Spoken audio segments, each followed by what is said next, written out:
Welcome back. Now, in the File Explorer, you also have the Home menu. That's typically going to be your default menu.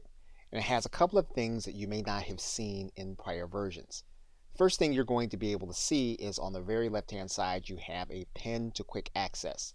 So if there is a folder that you're using all the time, you can pin that to the quick access.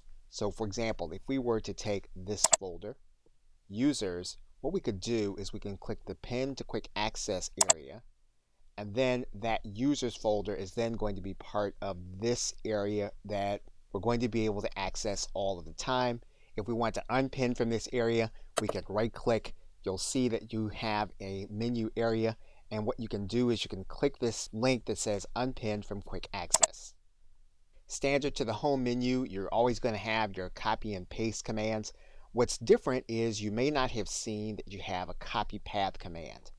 So for example, if you have a particular folder open and you highlight a specific folder, what you can do is you can click this copy path link.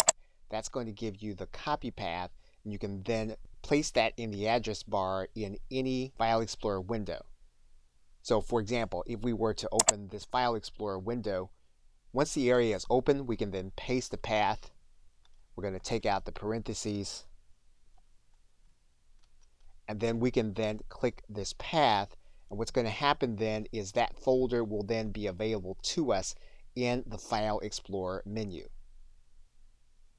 We can also analyze a particular folder and analyze its properties.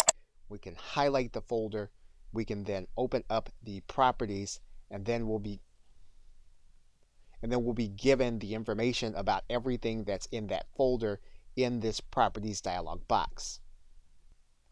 And lastly, we can always rename our file. Of course, we can do that by right-clicking the folder. We can also do it as part of the home menu. If we want to change it, all we'll need to do is to click this rename button and to write the new name in as we want it. Okay, so with that, thanks, and I will see you in another video.